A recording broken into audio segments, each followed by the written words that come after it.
Sungguh-sungguh Allah sangat ridho ketika seorang hamba itu makan, makan ketika sesuap nasi dia muji Allah, ketika minum seteguk nasi dia muji Allah. Itu kalau orang diridhoni Allah itu wali betul. Itu untuk jadi wali itu gampang. Kamu makan ridho, kamu nginjak buminya Allah ridho seneng, kamu hidup keseharian aman seneng.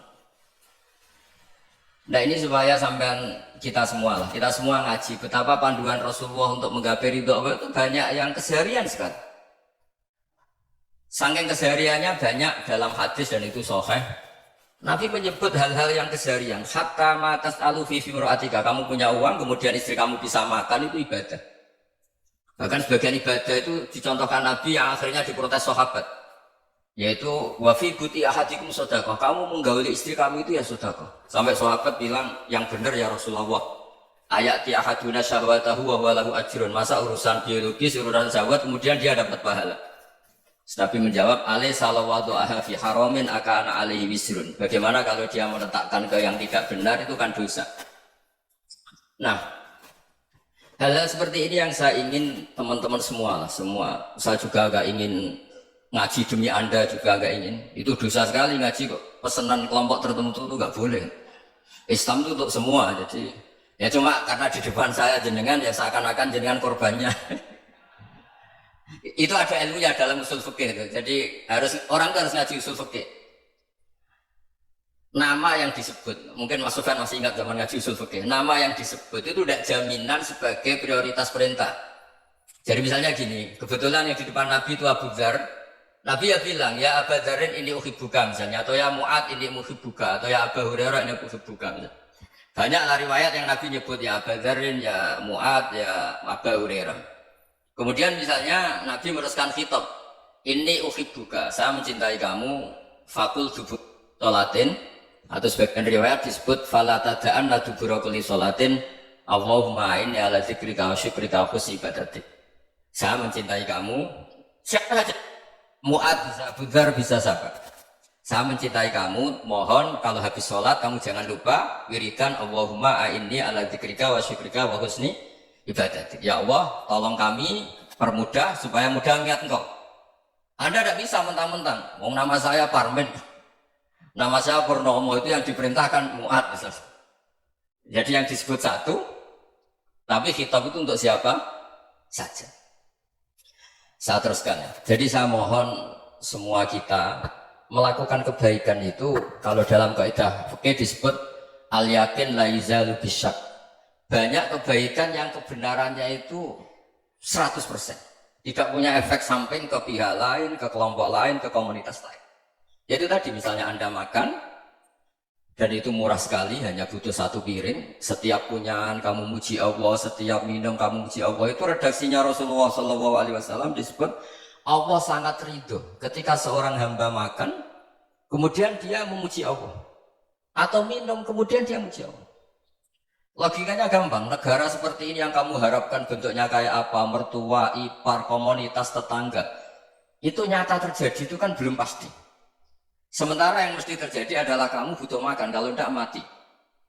Butuh minum, kalau tidak mati. Butuh bumi yang nyaman ditempati, kalau tidak kita juga mati. Sebab itu Allah kalau menyebut nikmatnya itu hal yang keseharian. Alladzi at'amahum min ju'. Allah itu siapa? Allah itu yang menciptakan kamu bisa makan. Tidak berlebihan, Allah itu yang menciptakan kondisi sosial itu ideal. Zaman Nabi itu ya ada orang munafik. Orang-orang pilihan Allah itu juga diuji orang sekelilingnya yang macam-macam. Semua diuji sesuai konteks zaman dan waktu. Nah, tapi ada ibadah-ibadah yang selalu disarankan Nabi. Sampai Nabi itu pernah ditanya, ayul islamil khairun ya Rasulullah, Islam terbaik itu gimana? Jawaban Nabi itu unik. It'amu to'am, Islam terbaik itu ya makan-makan, yang santai-santai. Ketika Allah menyebut beberapa kebaikan, falak tahamal aqobah, wa ma adrukan apa?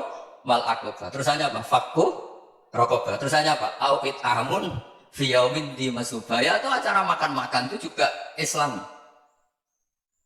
Kenapa?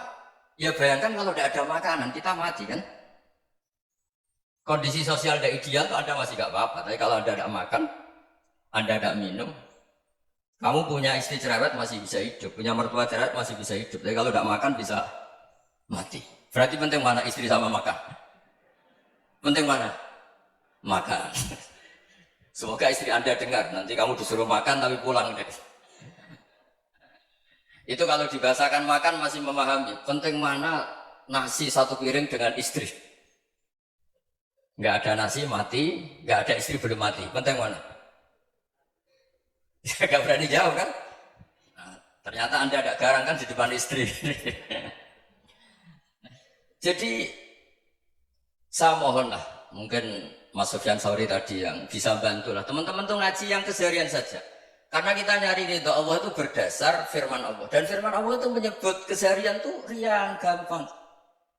Yaitu tadi misalnya wa min ayatihi manamukum bil laili wan nahar. Termasuk ayat-ayat Allah itu kamu tidur. Maka dulu itu ada guyonan, ada tokoh Mu'tazilah, kelompok dalam Islam yang berpikir manusia itu bisa menentukan ikhtiarnya sendiri. Karena saya bisa duduk, ingin berdiri, berdiri. Karena kelompok ini nggak terima kalau semua kehendak Allah, nanti bagaimana kalau semua kehendak Allah kok ada hisab ya, ada sanksi.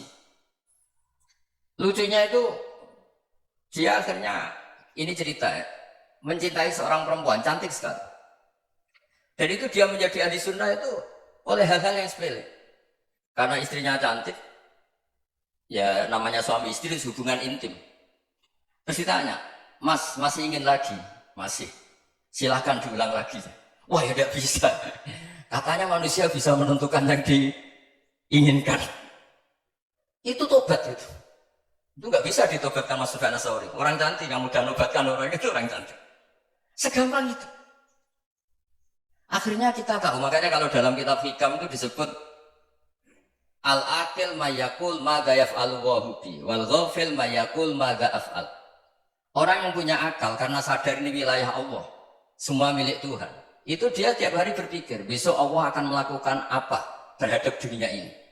Kamu merencanakan suatu mau plesir ternyata gempa. Mau wisata ke Rusia ternyata perang. Kamu tidak pernah tahu apa yang akan terjadi besok. Wa ma tadri nafsum madza taksibu ghadan. Tapi anda semua kita ini sering punya jadwal permanen. Makanya saya kalau diundang siapa saja bisa tetir. Yang jelas Gus ini acara penting.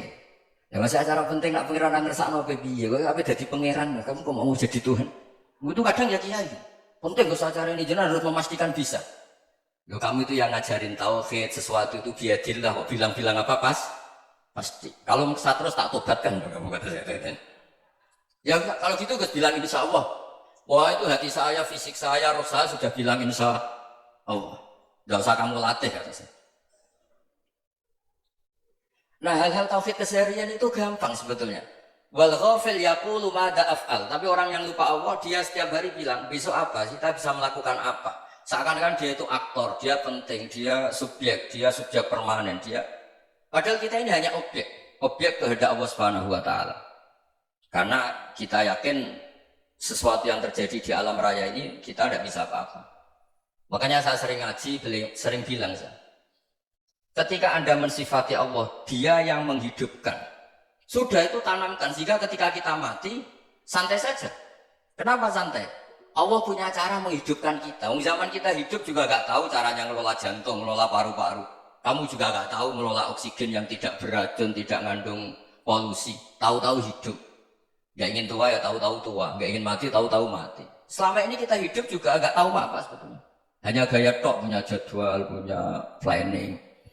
Kalau kamu bisa menentukan pilihan Anda, pasti Anda istrinya cantik, 4 neriman semua, kona'ah semua. Nyatanya enggak kan? Sudah 1 jelek, cerewet. Wah itu kan, nyatanya enggak bisa apa-apa Anda kan? Dan kamu bawa mati lagi. Itu kan. Istri Anda juga gitu, punya keinginan, punya suami yang ganteng, yang jabat, yang riman, yang gak poligami. Ya tidak kesampaian juga. Kalau kita ngitung tingkat kegagalan kita itu gagal terus. Ya kan? Nah, terus ingat Allah. Maka yaf'alu wa hubi. Orang yang punya akal selalu berpikir Allah itu menghendaki apa terhadap saya. Lalu sama-sama orang. Melihat orang yang serius, itu kata Anda itu pemikir berat, serius, senang punya tokoh yang merengut karena kamu anggap serius. Tapi sebagian orang anggap orang yang serius itu wong merengut, wong masam, wong muka kok ditekuk. Jadi sama Itu hati ya muqallibal qulub tsabbit qalbi ala dini, karena kita nggak tahu cara berpikir kita tentang orang lain, tentang sekeliling kita. Misalnya kita orang baik yang jenis ngurmat fakir miskin, ada orang bangun masjid mewah itu janggal. Apa artinya masjid mewah kalau banyak orang kelaparan? Tapi kalau yang jenis pendidikan, apa artinya masjid mewah kalau tidak bisa ngaji? Nanti yang jenis infrastruktur, apa artinya ini kalau semuanya punya sudut pandang yang berbeda-beda. Dan Islam mengapresiasi semua kebaikan. Tapi katakan semua kebaikan itu adalah kehendak Allah Subhanahu wa taala. Karena apapun baik Anda itu pakai fasilitas yang diberikan oleh Allah Subhanahu wa taala. Sehingga ini yang disebut kulillah sumadarhum fi khawdihim yal'abun. Ya, kembali tadi ke tema-tema bahwa keseharian Anda ini sudah Islami. Saat Anda tidak bisa melakukan apa saja. Saya sering ada jenazah, biasanya kalau tetangga meninggal saya sering disuruh ngelepas. Saya bilang orang ini baik karena sering lampun di rumah, sering nganggur di rumah. Ditanya sama anaknya, kenapa Gus nganggur baik? Ya kalau dia nganggur artinya juga nggak berbuat sesuatu yang maksiat kan? Ya kan, orang nganggur di rumahnya ya tidak bunuh orang, tidak maling, tidak korupsi, ya namanya nganggur di rumah. Lah cuma istri cara pandang nganggur gak menghasilkan uang gitu. Tapi juga gak menghasilkan kriminal kan? Jadi sebenarnya Islam itu makanya kalau sampai ngaji usul fikih itu ada kitab usul fikih namanya Lubul Usul, itu terkenal sekali di pesantren itu. Itu kalau ngapresiasi keseharian itu luar biasa. Izma min mubahin illa wa yatahaqqaqu bihi tarku haramimma. Karena keseharian yang mubah saat Anda lakukan itu ada kehebatan yang luar biasa, yaitu meninggalkan haram. Makanya dulu banyak orang-orang alim ketemu temannya itu guyon sampai semalaman.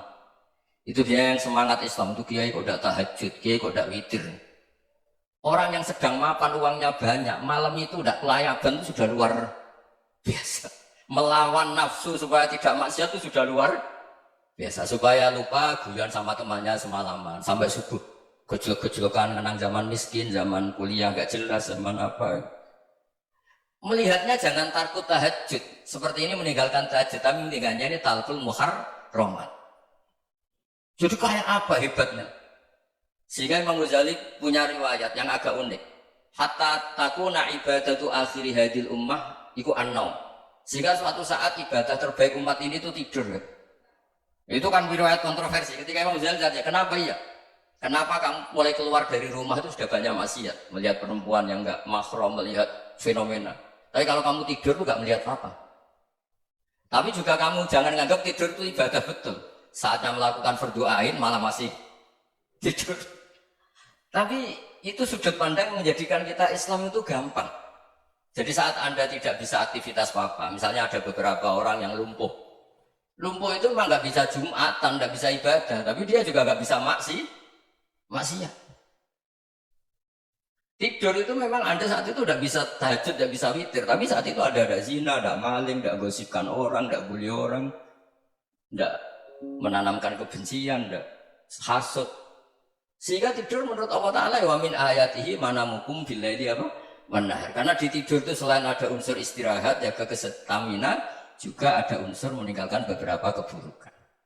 Nah saya mohon ibadah yang keseharian ini kita jaga. Supaya kita semua baca ayat itu fasih. Fasih itu tertanam di hati. Allah itu siapa?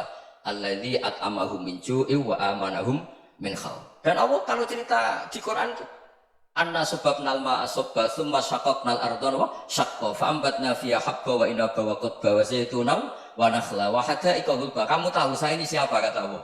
Saya ini adalah Tuhan yang menurunkan air, kemudian ada tanaman banyak. Habba wa inaba wa qadba, ada zaitun, ada tin, kalau orang Jawa mungkin ada tela, ada padi, ada mangga, ada pisang. Sudah. Wa inaba wa zaituna wa nakhla wa hada'iqa ghulba, ada perkebunan yang lebat. Tujuannya apa? Mata Allah, silahkan kamu pakai, kamu nikmati.